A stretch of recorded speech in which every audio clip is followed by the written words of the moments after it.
e só para começar, eu peço que você abra a sua Bíblia comigo no livro de Judas, e nós vamos ler os versículos de número 24 a 25.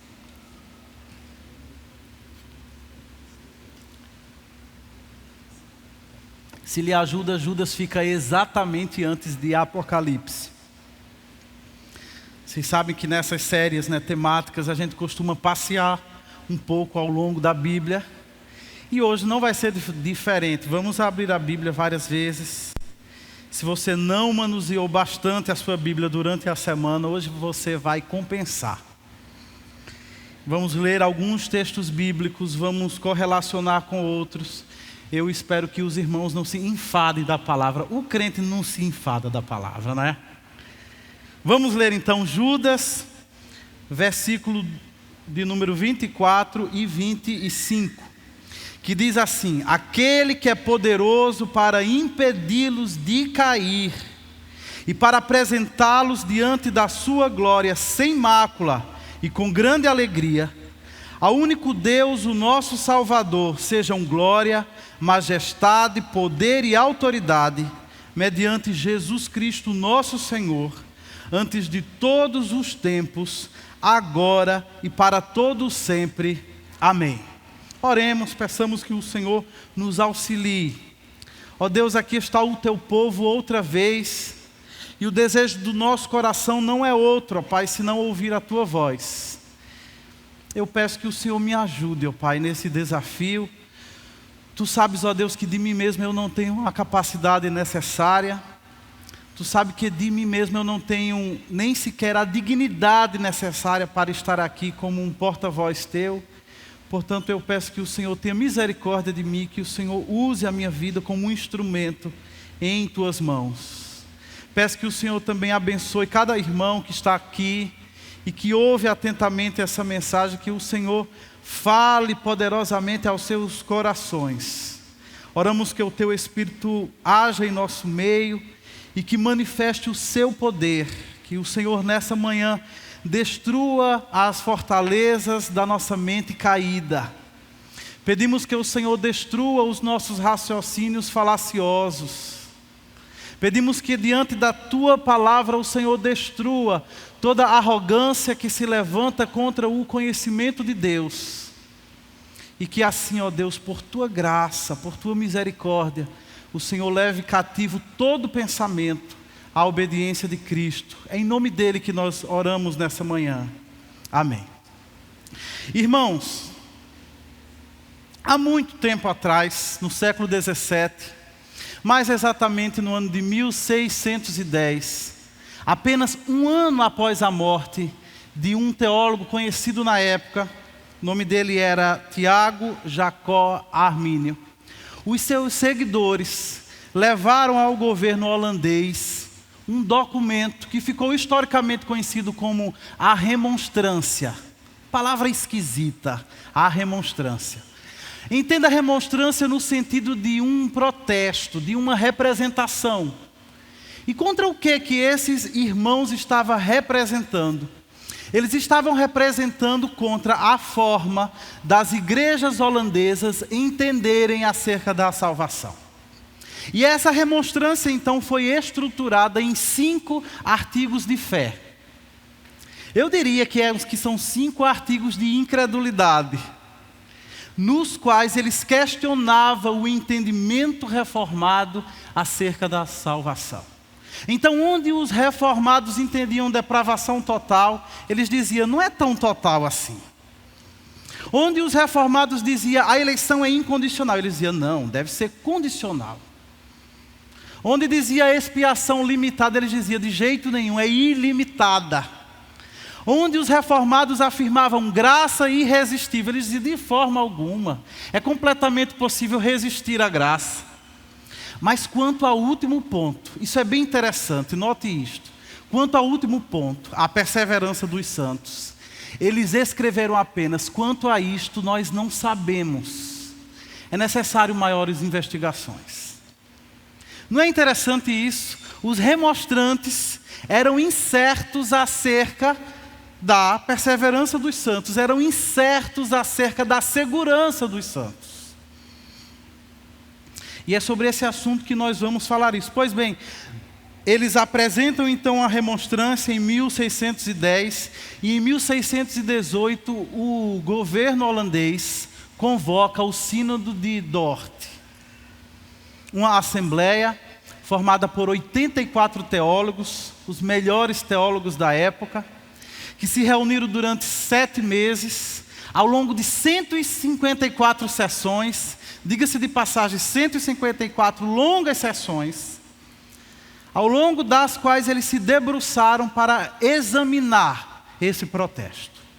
E a conclusão a que eles chegaram é que, de acordo com o testemunho bíblico, todos aqueles que são escolhidos por Deus, e todos aqueles a quem o Espírito concedeu a fé, todos eles são eterna e seguramente salvos.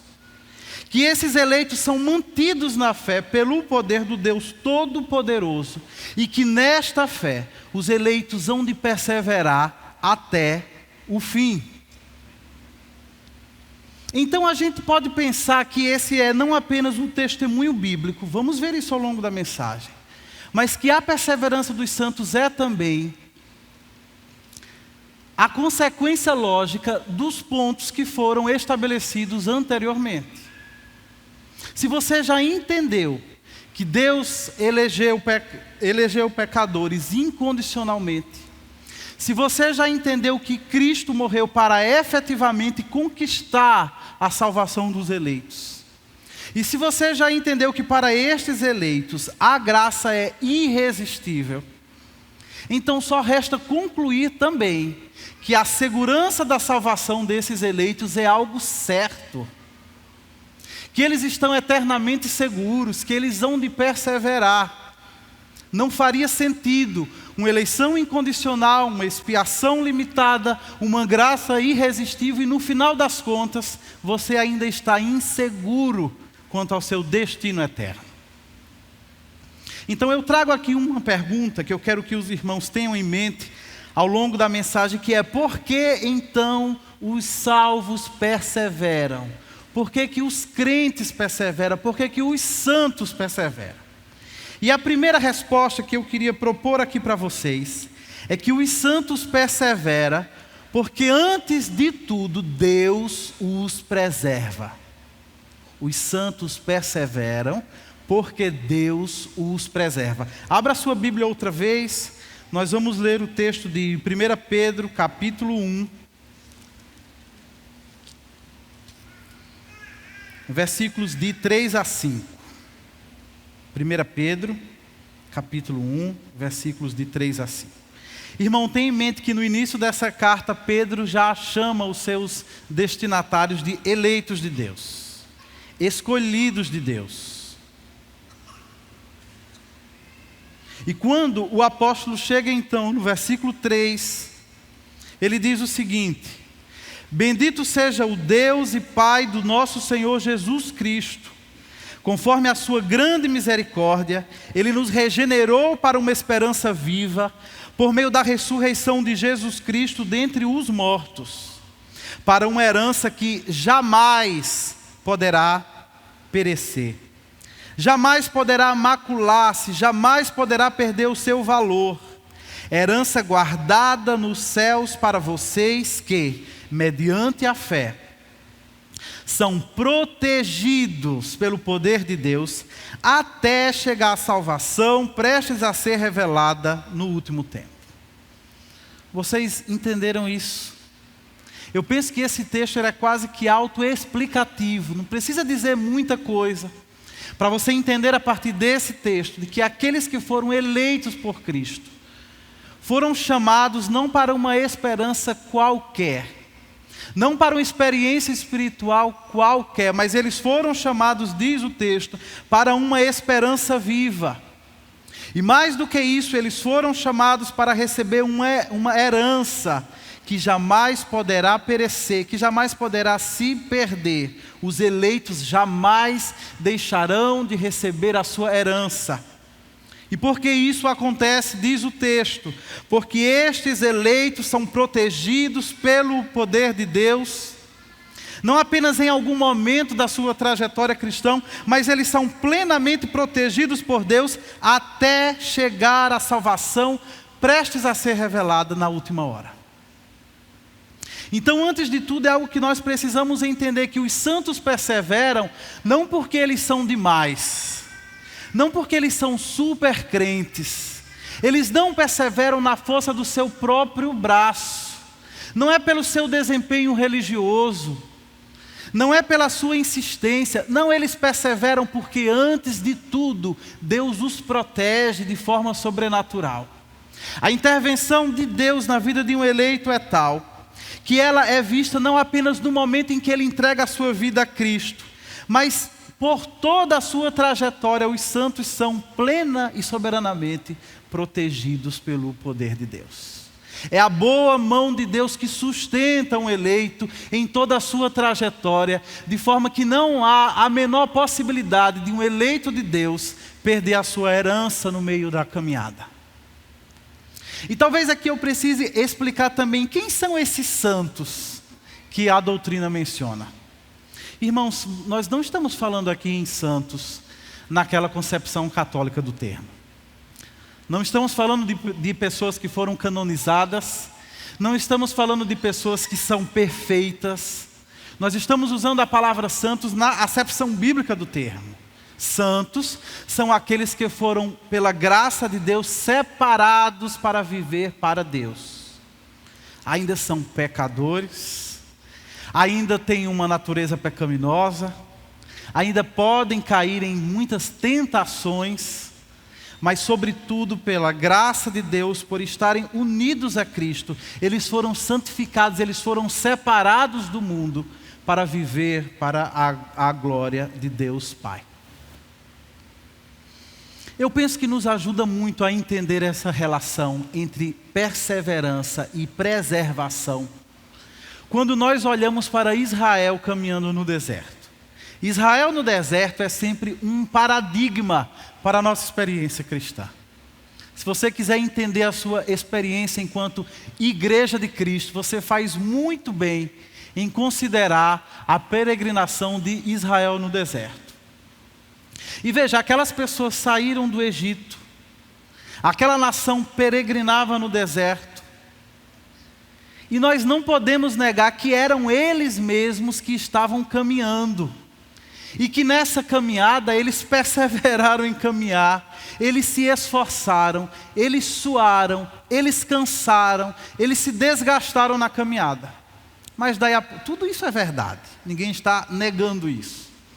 Mas daí a pouco, quando essa nação chega ao pé do Monte Sinai, Deus usa Moisés e diz para eles o seguinte: vocês viram como eu fiz ao Egito? E Deus diz: mas vocês viram como eu os transportei sobre asas de águias e os trouxe para junto de mim? Essa é a pergunta que Deus faz ao seu povo. O texto não está negando que quem caminhava era eles, que eles estavam cansados, que eles estavam suando, que eles estivessem perseverando na caminhada. O que o texto está afirmando é que acima disso tudo, a perseverança deles só era possível porque era Deus que os estava transportando do Egito para a terra prometida, como quem está sendo levado sobre as asas de uma águia. Não fosse a mão de Deus sobre eles, eles não teriam sequer saído do Egito. Não fosse a mão de Deus sobre eles, eles não aguentariam uma semana sequer peregrinando no deserto. É porque Deus estava com eles, é porque Deus estava sustentando, é porque Deus estava os impulsionando, é porque Deus estava os livrando dos inimigos à volta, que eles puderam avançar, chegar ao Monte Sinai e depois chegar à terra da promessa. Essa então é a relação que nós observamos entre perseverança e preservação. Os santos perseveram porque antes de tudo eles são preservados pelo poder de Deus. Irmãos, eu creio que essa verdade traz uma aplicação poderosa ao nosso coração. Nós estamos aqui diante de uma doutrina controversa. Eu penso que esse assunto está claramente revelado na Bíblia. não é algo obscuro, está claramente revelado. O texto que nós acabamos de ler mostra isso com uma clareza singular. Mas, por algumas questões históricas, esse assunto tornou-se, não era para ser, mas tornou-se um assunto controvertido. E por causa disso, alguns cristãos evitam esse tema. Se é difícil, se o tema é espinhoso, é melhor eu ficar de longe. E eu queria encorajá-lo nessa manhã, que apesar da polêmica que existe em torno desse assunto, que você não fugisse dessa questão, mas que você se debruçasse, use essa mensagem como um ponto de partida, e se debruce sobre a Bíblia, sobre o vasto ensinamento que a Bíblia nos dá, a certeza da segurança da salvação dos crentes, a fim de que você tenha plena segurança, se você é um crente em Cristo, a fim de que você tenha plena segurança, não apenas da sua condição atual, não apenas da sua identidade em Cristo hoje, mas também acerca do seu destino eterno. Irmãos, há tantos crentes que sofrem porque não têm a segurança da salvação. Há tantos crentes que sentam aqui nos bancos desta igreja, domingo após domingo, ouvindo a pregação do Evangelho, mas ainda são corroídos por aquela mesma angústia que havia em seus corações quando eles ainda não tinham tido o encontro com Cristo. Ainda são tomados pelo mesmo medo, ainda são tomados pelo mesmo pavor quanto ao seu destino eterno. Isto é um absurdo. Não deveria haver um crente sequer numa condição dessa. Porque no final das contas, essa insegurança que alguns crentes demonstram hoje é aquela mesma insegurança que os remonstrantes demonstraram no século XVII. Eles não sabem se estão seguros ou não. Apesar de toda a experiência que já tiveram com Deus, eles ainda não sabem dizer a certeza do seu destino eterno. E se provocados podem responder como os descrentes que dizem: eu não sei, quando eu morrer, Deus é que sabe. Quando a palavra de Deus já nos deu promessas preciosas para que nós possamos viver na certeza do nosso futuro nas mãos do nosso Deus. Nós não estamos nas mãos de Deus apenas hoje, no presente, mas a Bíblia nos garante que eternamente estamos nos braços graciosos do Pai. E se você não entende isso, você vai ser impedido de desfrutar da alegria da salvação. Você já imaginou um desastre dessa magnitude? Um salvo que não consegue desfrutar da alegria da salvação só porque não resolveu essa questão doutrinária na sua mente.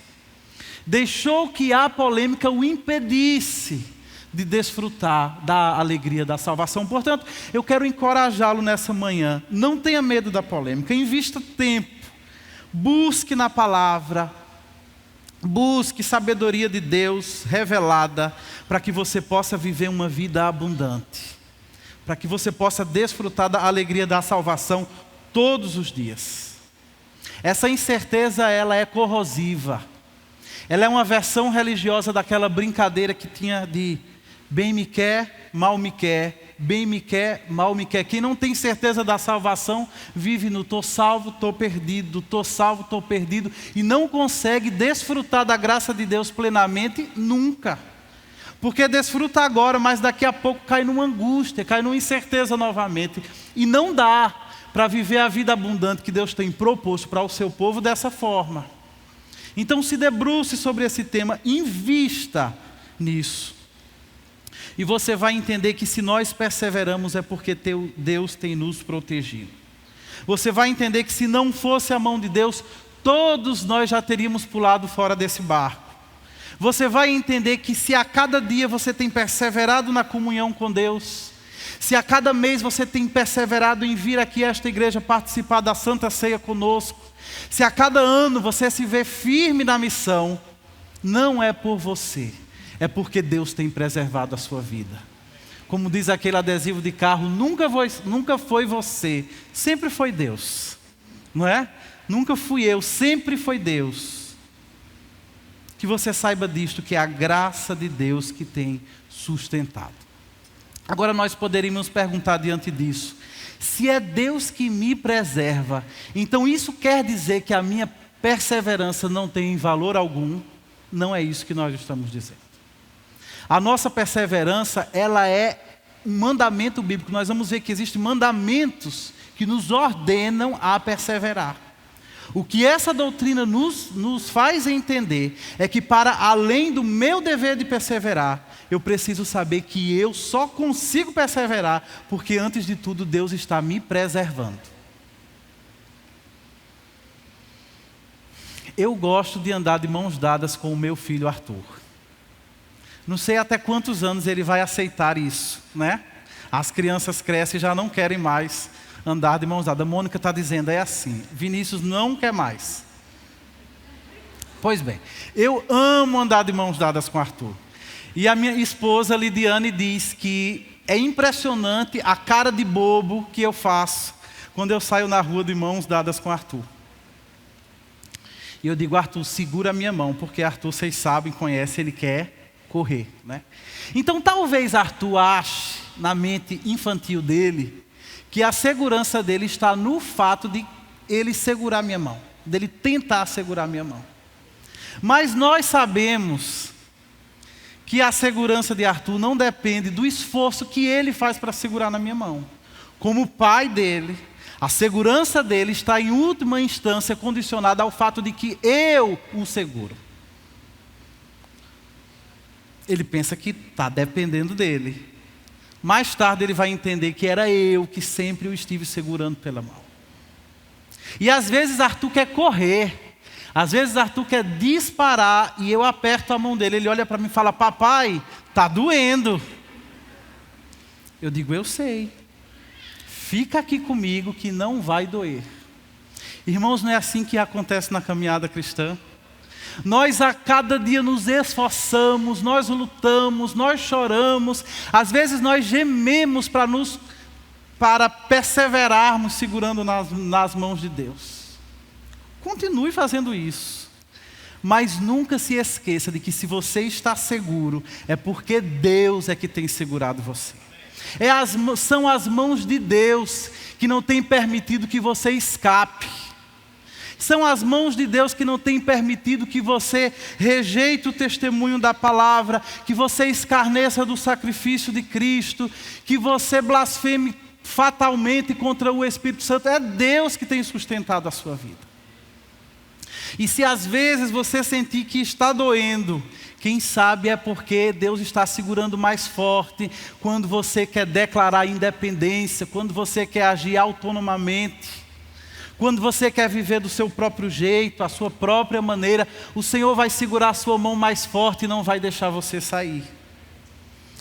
Eu falo especialmente àqueles que têm sofrido, aqueles que têm sentido o peso da mão de Deus sobre a sua vida.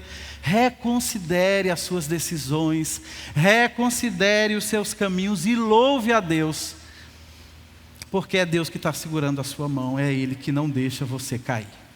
Amém? Irmãos, pensando ainda nesse assunto, a perseverança dos santos, poderíamos continuar perguntando por que é que os santos perseveram. Nós já entendemos que o fundamento para a perseverança dos santos é o quê? É a preservação divina. Em segundo lugar, eu poderia responder também que os santos perseveram porque o plano de Deus na vida dos seus eleitos é um plano completo. Nós falamos há pouco do fundamento da perseverança dos santos e vamos falar agora do contexto. Porque veja, a doutrina da perseverança, ela não vem no vácuo. Não é uma doutrina que está solta dentro da teologia bíblica. Não, ela se encaixa perfeitamente com todas as outras doutrinas. Ela se encaixa perfeitamente com o restante da revelação que nós temos na Escritura. Ela se encaixa perfeitamente com o desenvolvimento da teologia bíblica. Portanto, nós podemos afirmar que, em segundo lugar, os santos perseveram porque o plano de Deus para a vida dos eleitos é um plano completo. O plano de Deus não é apenas um ponto de partida, não é um empurrãozinho para que eles comecem a correr, né, a corrida da fé. O plano de Deus na vida dos eleitos é um plano completo. E nós vamos ver isso em Romanos capítulo 8, peço que você abra a sua Bíblia outra vez. Romanos capítulo 8, versículos de número 28 a 30.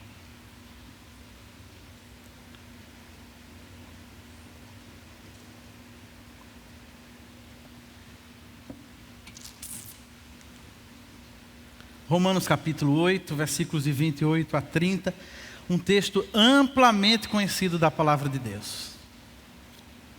Se você é crente desde muito tempo, quem sabe desde a infância você recita esse versículo bíblico, que diz assim, Romanos capítulo 8, versículo 28. Sabemos que Deus age em todas as coisas para o bem daqueles que o amam, dos que foram chamados de acordo com o seu propósito. Pois aqueles que de antemão conheceu, também os predestinou para serem conformes à imagem de seu Filho, a fim de que ele seja o primogênito entre muitos irmãos. E aos que predestinou, também chamou. Aos que chamou, também justificou. E aos que justificou, também glorificou. Amém? Vocês viram isso no texto? Perceberam isso? O plano de Deus na vida dos eleitos é um plano completo. Ele vai desde o fato em que Deus nos escolheu, nos conheceu de antemão, depois nos predestinou, depois Deus nos chamou, depois Deus nos justificou e um dia também o Senhor vai nos glorificar. O plano de Deus na vida dos eleitos vai da criação à consumação. Vai do jardim do Éden à Nova Jerusalém. Aquele que nos conheceu de antemão também garante que Ele vai nos glorificar. O que é a glorificação? A glorificação refere-se à transformação dos nossos corpos. Para os que estiverem vivos na volta de Cristo, terão os seus corpos transformados, para que sejam livres da sua natureza pecaminosa, para que sejam livres da sua corrupção. Os que estiverem mortos em Cristo serão ressuscitados, mas não com aquele corpo finito que tinham, mas agora num corpo glorificado, para que também possam entrar pelas portas da eternidade e estarem eternamente na presença de Deus. Então você vê que o plano de Deus na vida dos eleitos, o plano de Deus na vida daqueles em quem Deus age, ele vai do início ao fim, vai do pré-conhecimento à glorificação dos salvos. Não é um plano que para no meio do caminho. Não faria sentido que Deus me elegesse, que Deus me chamasse, que Deus me justificasse, que Deus me regenerasse e no final dissesse, agora é com você. Daqui para frente, meu filho, você se vira. Veja se você consegue.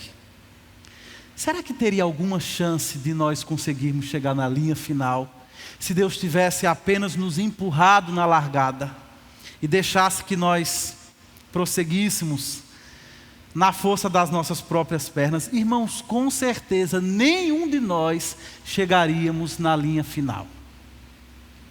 Se Deus não fosse nos transportando sobre asas de águia no caminho inteiro, nenhum de nós chegaríamos à pátria celestial. Veja bem, se nem Adão, quando ainda não havia pecado e portanto não tinha uma natureza pecaminosa, se nem Adão no paraíso conseguiu se manter em santificação diante de Deus, que chance teria eu e você? Portadores de uma natureza pecaminosa, vivendo num mundo caído, em meio a uma batalha espiritual terrível à nossa volta, que chance teríamos nós de perseverarmos baseados na nossa própria força? Eu respondo, nenhuma. É porque o plano de Deus é um plano completo. É a completude do plano da redenção. É a certeza de que Deus é soberano em todas as fases desse plano, que nos dá então o contexto, para que nós entendamos a segurança da nossa salvação e entendamos por que é que os santos perseveram. Falando ainda em teologia bíblica, nós poderíamos entender também que é a inteireza, ou que a inteireza do plano da redenção, a completude desse plano na vida dos eleitos, está assegurada não apenas na soberania de Deus, não apenas na preservação sobrenatural que Deus exerce sobre os seus eleitos, mas essa completude, esse plano completo, esse plano infalível, ele está assegurado também no pacto da graça. Irmão, se você já entendeu o que significa o pacto da graça, no qual nós fomos incluídos, então não há mais nenhuma brecha para que você ponha o seu destino eterno em xeque. Para que você nutra alguma dúvida quanto à sua salvação final. Porque é promessa do pacto da graça, faz parte da própria essência do pacto da graça, a preservação do povo de Deus e a sua consequente perseverança. O profeta Jeremias, falando sobre o ápice desse pacto da graça, na vinda do Messias, o profeta Jeremias, usado por Deus, diz: farei com eles uma aliança permanente, jamais deixarei de fazer o bem a eles, e farei com que me temam de coração, para que jamais se desviem de mim. Para que jamais se desviem de mim, esta é uma promessa da nova aliança. Aqueles que foram recebidos graciosamente por Deus no pacto da graça, têm da parte de Deus a promessa de que eles jamais se desviarão do amor eletivo do Pai. E nós poderíamos dizer também que a integralidade desse plano está confirmada na perfeita obra de Cristo em favor dos seus eleitos. Não tem como você considerar aquilo que a Bíblia nos ensina acerca da obra de Cristo e você ainda nutrir alguma insegurança quanto ao seu destino eterno, se você está em Cristo. Se você não está em Cristo, você tem todo motivo e toda razão para ter muito medo acerca do que lhe aguarda no futuro. Mas se você está em Cristo e você entende o que Jesus fez por você, se você entende o que Ele veio fazer nesta terra por você, então não sobra mais 1 centímetro de margem para dúvida. Não sobra mais 1 centímetro de margem para insegurança. Já foi lido aqui em mensagens anteriores, eu queria ler outra vez para vocês o texto do Evangelho de João, onde Jesus diz assim: todo o que o Pai me der, virá a mim. E quem vier a mim, eu jamais rejeitarei. Esta é a vontade daquele que me enviou, que eu não perca nenhum dos que Ele me deu, mas os ressuscite no último dia. Olha como a mensagem de Jesus liga o fato de, nos tempos da eternidade, Deus deu a Cristo a algumas pessoas. E essa linha continua até o fato de que estes, que o Pai deu ao Filho, serão ressuscitados no último dia, e tudo isso sem sombra de dúvida. Depois você tem também o testemunho de João, capítulo 10, versículos 27 e 28, quando Jesus diz: as minhas ovelhas ouvem a minha voz, eu as conheço e elas me seguem. Eu lhes dou a vida eterna e elas jamais perecerão, porque ninguém as poderá arrancar da minha mão. Será que é possível ter mais certeza do que isso? Será possível que você conseguiria encontrar em alguma outra coisa, quem sabe em você mesmo, na sua performance religiosa, no seu esforço para viver piedosamente? Será que existiria alguma fonte que lhe conferisse maior segurança do que as próprias palavras de Jesus Cristo, dizendo que se você é ovelha dele, então você jamais perecerá? Irmãos, é justamente por causa disso que mais na frente Paulo vai escrever a sua carta aos Filipenses e ele vai dizer: eu estou convencido de que aquele que começou a boa obra em vocês vai completá-la até o dia de Cristo. De onde é que Paulo estava tirando essa ideia? Não era uma ideia maluca, não era uma novidade. Ele está ecoando aquilo que os profetas já diziam no Antigo Testamento acerca da realidade de segurança que haveria na nova aliança. E ele está ecoando também o que o próprio Jesus Cristo já havia ensinado. Ele diz: eu estou convencido, eu não tenho dúvidas, eu estou certo que aquele que começou, Ele mesmo, vai completar essa obra até o dia de Cristo. Não é de um dia para a noite, não é em uma semana, não é em um ano, pode levar a vida inteira Mas se Jesus começou uma boa obra em sua vida, então é certo que Ele vai completar. Jesus não vai deixar obras inacabadas por aí. Aquilo que Ele começa, Ele mesmo termina, Ele assegura. E é também justamente por isso que o autor de Hebreus diz que Jesus, Ele é o autor e o consumador da nossa fé. Os irmãos já meditaram o que é que isso significa? O que significa dizer que Jesus é o autor e o consumador da nossa fé? Significa dizer que Ele é aquele que iniciou e Ele é também aquele que vai concluir, que vai fazer a nossa fé chegar à sua conclusão. É Ele que plantou essa fé em nosso coração e é Ele também que garante que essa fé dará fruto. Jesus, Ele é o autor e Ele é o consumador da nossa fé. Comentando esse texto bíblico, o pastor Paulo Anglada, já falecido, diz assim: como pode alguém ser eleito, redimido, chamado, justificado, regenerado, reconciliado com Deus, liberto do domínio do pecado pela graça imerecida de Deus e ainda assim, no final das contas, não alcançar a salvação? Não faz sentido. Ele diz: como é que uma pessoa pode receber tudo isso e não chegar à glorificação? Como é que tal obra poderia ser interrompida se Cristo é não somente o autor, mas também o consumador da nossa fé? Irmãos, não tem como. Não tem como. Portanto, meus irmãos, essa doutrina nos ensina claramente que nós devemos não apenas entendê-la bem, a fim de que tenhamos certeza, mas ela nos ensina que nós também podemos descansar na segurança da salvação, sabendo que ela está inabalavelmente assegurada pelo próprio Pai.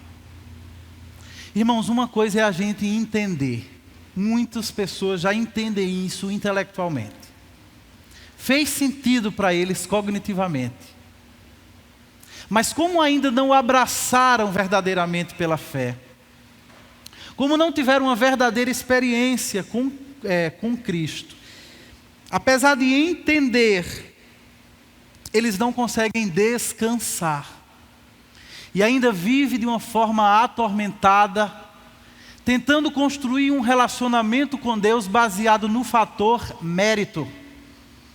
Será que eu mereço ser aceito por Deus? Será que eu já fiz o suficiente para que Deus me ame? Se eu morrer hoje, será que o meu saldo está positivo, de forma que eu possa ser aceito por Deus? Então tem crente que ainda vive nessa tortura. Os incrédulos também vivem assim. Por quê? Porque ainda não descansaram na segurança bendita dos santos. Então eu queria encorajar você que nessa manhã você não apenas entendesse isso, mas que você descansasse nisso, porque o plano de Deus para a sua vida, ele é completo. Deus não iria iniciar essa obra, te escolher, te chamar, te justificar para depois te abandonar à própria sorte. Deus não te salva agora para daí a pouco, no momento seguinte, dizer: agora é por sua conta. Daqui para frente, meu filho, é com você. Se não fosse assim, meus irmãos, ninguém seria salvo. Os eleitos de Deus, eles podem descansar na certeza de que nenhum deles vai nadar para depois morrer na beira da praia. Os eleitos de Deus sabem que eles sim, ainda estão se esforçando na corrida da fé, mas eles podem descansar na certeza de que é o poder de Deus que os conduzirá até chegar na linha final. Sim, meus irmãos, os santos de Deus ainda estão peregrinando nesse mundo caído, estão enfrentando dificuldades, estão sofrendo pressões de todo lado, são tentações, são provações, são adversidades, mas eles fazem isso na certeza de que o Senhor os conduzirá à terra da promessa. De que não tem chance alguma deles sofrerem, deles se esforçarem no final de tudo, e todo esse esforço por água abaixo. Ele sabe que aquele que começou a boa obra, ele vai completá-la. E por causa disso, apesar de nós vivermos nesse mundo caído, nós já podemos saudar a nossa pátria celestial. Nós sabemos que vivemos nesse mundo de horror, mas tão firme a promessa que Deus fez ao seu povo, que nós já podemos nos colocar na ponta dos pés e antecipar o novo mundo que Deus está preparando para os seus eleitos. Amém? Que você possa descansar nessa segurança. Agora você poderia perguntar, se a obra de Deus então é completa na vida do crente, o que você diria dos que se desviam? Essa é alguma dúvida que as pessoas têm quando consideram essa doutrina da perseverança dos santos. Fulano era crente, era membro desta igreja, trabalhou aqui, quem sabe pregou aqui nesse púlpito, mas agora está desviado. E aí? Será que ele perdeu a salvação? Irmãos, é muito difícil a gente avaliar a vida de uma outra pessoa. Bem, primeiramente porque só Deus conhece o coração dele. Mas também o segundo motivo é porque nós estamos avaliando um momento específico da vida dela. A gente não consegue ver o todo da vida dela até o fim. Então a gente não consegue dizer se ela está num momento de queda temporária ou se esta é uma queda final e fatal.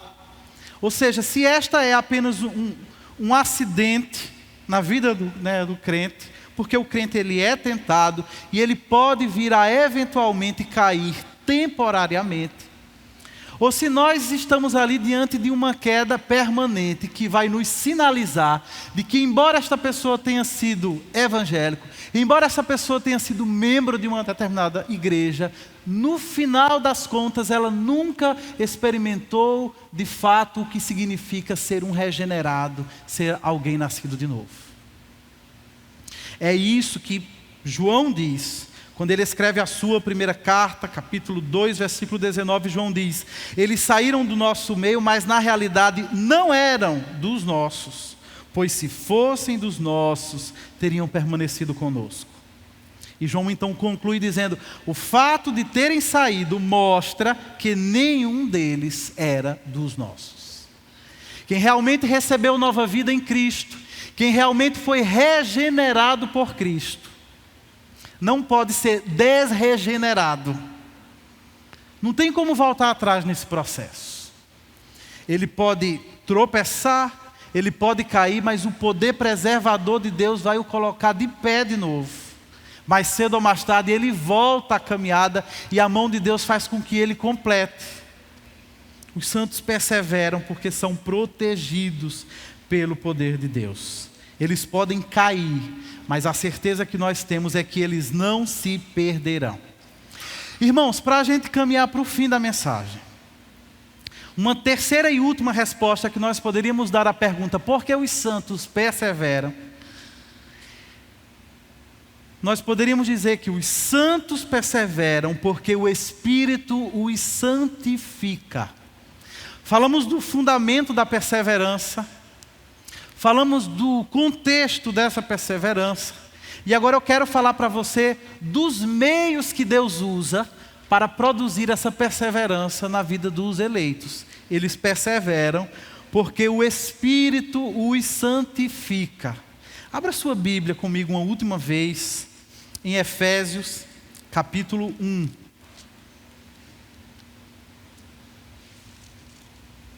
Efésios, capítulo 1. Esse capítulo, conhecido por todos, com uma ênfase no plano eterno de Deus, tem muito a nos ensinar acerca desse assunto. Eu queria que nós considerássemos por fim algumas verdades aqui reveladas. Efésios capítulo 1, vamos ler para começar o versículo 4. Efésios 1, 4, que diz assim: porque Deus nos escolheu neles antes da criação do mundo, para sermos santos e irrepreensíveis em sua presença. Deus nos escolheu nele antes da fundação do mundo, para quê? Para sermos santos e irrepreensíveis em sua presença. Irmãos, a revelação bíblica nos diz que nenhum dos eleitos foi eleito apenas, digamos, para ser salvo. Naquele sentido que se dizia assim, fulano é 3 S's, salvo, sentado e satisfeito. Não é isso, não é disso que trata a doutrina da eleição. Não é de uma salvação qualquer. A salvação bíblica, ela é revelada em 3 tempos, ou em 3 fases de desdobramento. Às vezes o Novo Testamento fala de uma salvação passada.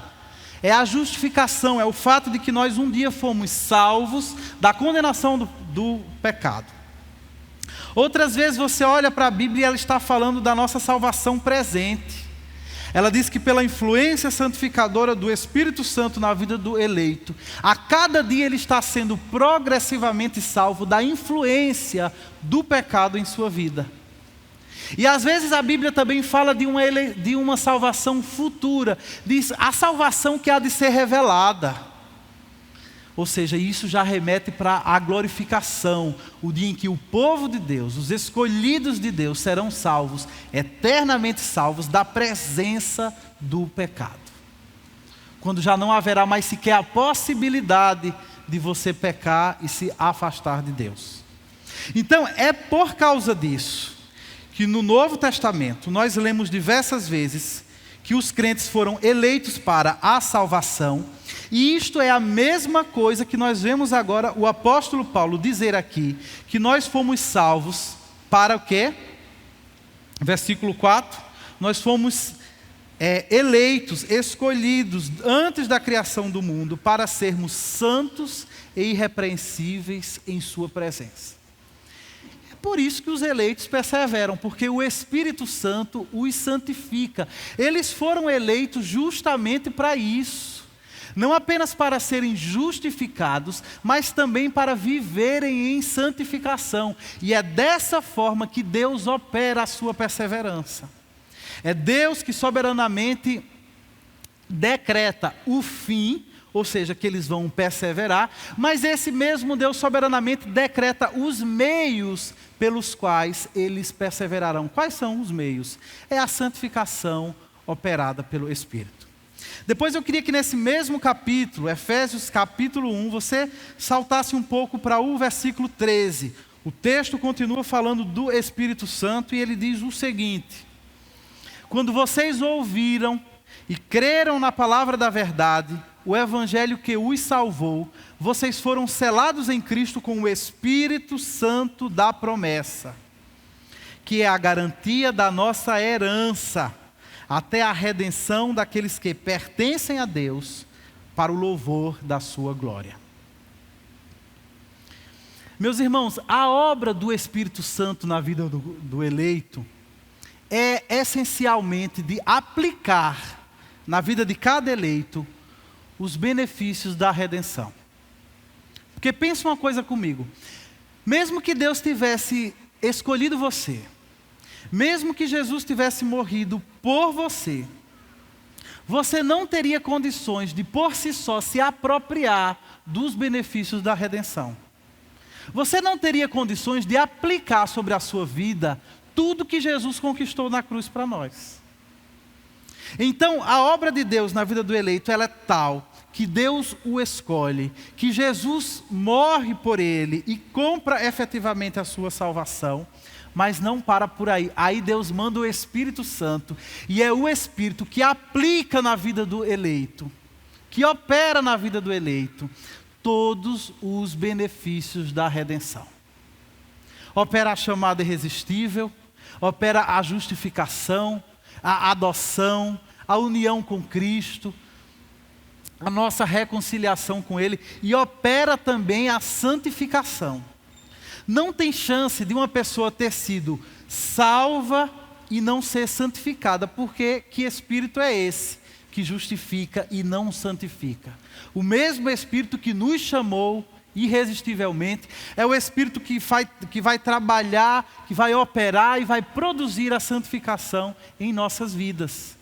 Porque nós não fomos chamados apenas para sermos justificados, nós fomos chamados também para sermos santos. E a doutrina da perseverança dos santos, ela não desencoraja a santificação como alguns pensam. Pelo contrário, ela nos mostra quais as condições, quais as reais condições que nós temos de viver em santificação. A doutrina da perseverança dos santos vai dizer que nós podemos nos entregar nas mãos de Deus para vivermos piedosamente e que isto não vai ser um empreendimento em vão, porque nós fomos eleitos justamente para isso. E nós somos habitados pelo Espírito justamente para isso, para vivermos em santificação. Então o eleito de Deus, aquele que verdadeiramente entendeu a doutrina da eleição, longe de ser uma pessoa mundana, ele é alguém que tem prazer em buscar uma vida santificada. Nós já falamos sobre isso tantas vezes aqui, que a graça de Deus ela não é incompatível com o esforço. Você vai encontrar vários versículos na Bíblia que diz que nós precisamos nos esforçar. Você vai encontrar vários versículos na Bíblia que diz que nós precisamos ser diligentes. Lembre-se, por exemplo, de Paulo dizendo que nós precisamos desenvolver a nossa salvação com temor e tremor. Mas Paulo não diz só isso. No mesmo versículo ele diz: porque é Deus que efetua em vocês tanto o querer quanto o realizar. Você deve se esforçar, você deve ser diligente, você deve fazer guerra contra o pecado e a sedução do mundo à sua volta, mas não perca de vista que é Deus que está operando em você, tanto o querer quanto o realizar. Tanto o desejo quanto a capacidade de efetivamente rejeitar o pecado, isso é um dom de Deus na sua vida, não é você. Irmãos, a santificação é o maior presente que Deus poderia nos dar nessa vida. A santificação não é um prêmio que Deus dá para aqueles crentes que são mais diligentes. Não é um prêmio. Porque se fosse um prêmio, significa que você o mereceu, que você fez por merecer. Não é. A salvação, a santificação, ela é um presente. Seria terrível ter os nossos olhos abertos, ter entendimento da palavra de Deus, ter entendimento do mundo espiritual e não conseguir progredir em santificação, não conseguir progredir em viver para o inteiro agrado de Deus. Seria uma tortura. Mas Deus é tão gracioso, o pacto da graça ele é tão completo, que Deus também nos presenteia, não apenas com a justificação, mas também com a santificação. E assim cada dia mais nós vamos aprendendo a nos despir do velho homem, a nos revestir do novo homem em Cristo. Não é por isso que o autor dos Hebreus diz que nós também, uma vez que estamos rodeados por tão grande nuvem de testemunhas, devemos nos livrar de tudo que nos atrapalha e do pecado que nos envolve e devemos correr com perseverança. Olha aí a palavra perseverança. Devemos correr com perseverança a corrida que nos é proposta. Mas aí ele equilibra esse mandamento dizendo: tendo os olhos fitos em Jesus, autor e consumador da nossa fé. Não tem como você correr com perseverança se você olhar para si mesmo. Não tem como correr com perseverança se você olhar apenas para a sua performance. Você vai se desestimular, você vai tropeçar e você vai desistir da corrida. A Bíblia diz que você deve correr com perseverança. A Bíblia diz que você deve se esforçar para se livrar de todo o embaraço que quer atrapalhar você na corrida. Mas acima de tudo, tenha em mente que você só chega no destino final se os seus olhos estiverem fixos em Jesus, o autor e o consumador da nossa fé. Amém? Portanto, meus irmãos, não pense que se você é um eleito e a sua salvação está garantida, então você pode viver do jeito que você bem quiser. Não é assim. Se você pensa dessa forma, isso significa que até agora você não entendeu nada. Você precisa de mais 50 pontos para entender a doutrina bíblica da salvação. Se você verdadeiramente entende o que significa eleição, se você verdadeiramente entende o que significa a perseverança dos santos, então você vai se esforçar para viver na presença de Deus. Afinal de contas, nós estamos falando da perseverança dos santos. Nós não estamos falando da perseverança dos mundanos, da perseverança dos carnais. Nós estamos falando, irmãos, da perseverança dos santos, daqueles que vivem uma vida separada para Deus. São esses que vão perseverar até o fim, pelo poder de Deus. Irmãos, uma última aplicação que eu quero trazer no final dessa mensagem é que a doutrina da perseverança dos santos nos ensina pelo menos mais duas coisas.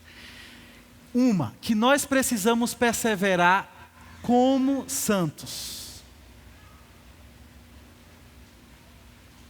Ou seja, que não dá para abrir mão da santificação, já falamos sobre isso. Mas em segundo lugar, essa doutrina também nos ensina que nós devemos perseverar com os santos.